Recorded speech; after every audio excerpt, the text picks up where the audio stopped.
about being a woman in the industry. Like, what was the most intimidating part and the scariest part when you got started? And how long have you been in it? Tell everybody now. 3 years now. Okay. I think my first shoot was like a week from me being into it, right? Like I had advertised on Twitter and then I ended up on Team Ski. Right? Okay, so like, you just literally jumped. Oh, it just fell on, right? And it was like it kept going, right? Face first. And I think what my most intimidating thing was it like you don't know what to expect on set. Yeah. No, were you in the lifestyle before? Yes. Are you married? No. Were you married when you were in the lifestyle? No. Okay. I've been married for 20 years. Okay, so you were always just participating in the lifestyle as... I was always a unicorn lifestyle, yeah. right? Because then I didn't have to date. I got to have sex with fun people, but then I got to leave and they had their issues, right? Like, I don't have to be a part of that, right? Like, I can have fun and I can go home, right? And so I liked that aspect of it because I didn't have time to date. I was just very fortunate that my first director still is one of my greatest friends to this day, on Team Skeet in Vegas. And back to what we're saying, you meet great people in this industry. Yeah, Daniel, he made me he had stupid joke because he was there. Like you get hair and makeup done about 2 hours before you guys come. Like when we're doing like a shoot with Team Skeet, like the girl has to go at like 8:30 in the morning. Yeah, right? no, it's like a whole thing. Going back to what we were saying about the production thing, it's not you just it's show 8 up. Hours. It's like a whole thing. Yeah. And so Daniel was really good to me, and he just said, "Here's what you're gonna expect." And I had really great talent, that I was still friends with, and it was just lucky. But bad ones, you'll have people that want to shoot with you that will do no shows or It's funny. The industry's actually, there's no more than 1 degree of separation. Everybody knows somebody who knows everybody else. I don't care what professional production company you think you know, whether I'm not going to name names because we can only talk about the Flourish here, but it doesn't matter what major name brand it is. Yeah. I know people who know everybody there. Well, by 1 degree of separation. The riffraff gets castigated from and you know or know of, because when Tiffany and I were talking, right? And she goes, "It's so weird." Because she goes, "I feel like I know you. We've just never met." Because you know everybody together, right? Yeah. And then we were talking about TJ with the Flourish. Yeah. My wife was supposed to shoot tomorrow. Yes. And she can't because she's sick, and we think she's got the flu. So everybody wish her Tiffy. We hope. Yeah, she missed a threesome. Yeah. She's supposed to be the extra body right here. Oh, she would love that too. So her best friend went to the hospital and had the flu, so we're assuming that's probably what Tiff has. Tiff's home sick. So she can't be here, but she's literally getting well wishes from TJ. Yeah. Who's the founder and the director and everything of the Flourish. I'm taking his job today.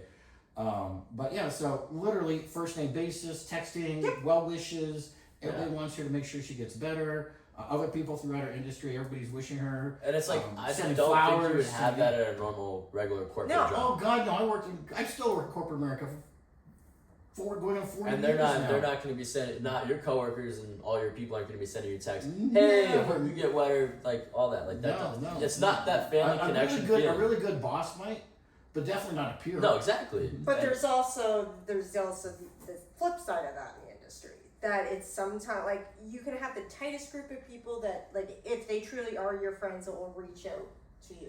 But then there's also infighting in the industry and these little cliques, and it's like being in high school. Oh, that is true too. That is true. I went to high school. I didn't like it the first time. I really didn't want to go back. Right? There's definitely some infighting and some jealousy maneuvering in the industry. And you seriously I get off. I'll still forever call it Twitter X. Right? Mm-hmm. I get off and I'm like. That was the same thing someone was talking about at 6 p.m. They were talking about. They're still talking about it. It's still who's fucking who and who's oh my God. And I'm just actually I'm reading, right? I'm like, whoa, this is a whole story. Can you believe that person did that and that person did this? Yeah, it's at the end of the day though, it's still sex. Yeah. Yeah. Same thing that was exciting and fun and hyped up and talking out behind everybody's backs in high school. It doesn't change just because we've allegedly matured a little bit, right? Well, and I think that only probably about 3 or 4 in my entire career that I'm not still friends with to this day. Yeah. Right? Yeah. You just naturally have a friendship. Like, you fucked, so, like, now you're friends, right? Yeah. Put them on the scoreboard. Is it the winner or loss? That's it. And you know, it's really funny that you like say that because it's like I feel like when you know like you only like fuck like once or twice, it's like okay, yeah, we're still like friends, whatever. Yeah. But it's like when you like take it to that more serious level, it's like once you're done, it's like oh, we hate each other. Yeah. Which is so weird to think because it's like it's supposed to bring people closer. So it's like when you only do it like once or twice, it's like you have all these friends. Yeah. But then it's like you know if you like just stick with one person, it's like well shit. Well, I don't think Right now, there's the emotional ties, the emotional connections again. Yeah, and like I don't. This is more casual. And I don't think we're ever like as monogamous people like we treat sex differently. Like we can have sex with so many people, and we're friends. Like there's no like people expect like there's some like deeper meaning into it, and I'm like, no, you're just fucking. You have friends, and you're like have a great day, and then you go home. Like.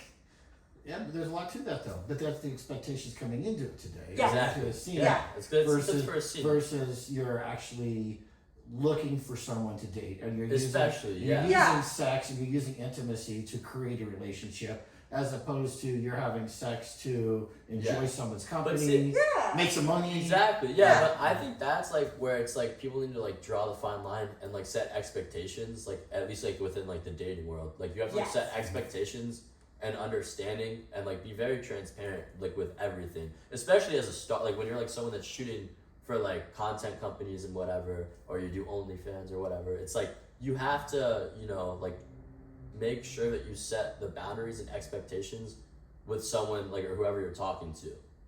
Yes. Mm-hmm. Well, that they have to understand it's a job. Exactly. And like, if they, this is my friend, but it's a job. Yeah, and it's like if that's something that they're not okay with, then it's like okay. Like, but at least you're upfront, because I have talked to other guys about that, because I've always been upfront. Like, yeah, I always make sure I just let people know, because it's like I don't want it to be, you know, rabbit in the hole 2 months down the line. Oh shit! I just saw your dick on Google. What's going on?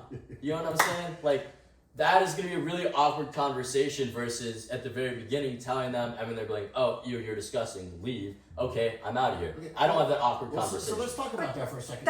You're in college, and you're going back to college. Yeah. That is awesome. So kind of tying it back to a prior conversation that we had, where I asked, like, do you think porn is becoming more socially acceptable and mainstream? Yeah. Do you anticipate, and if so, what do you expect to have to deal with it? This appearing at some point in your future careers, in your what we call vanilla careers, right? Yeah. Yeah. So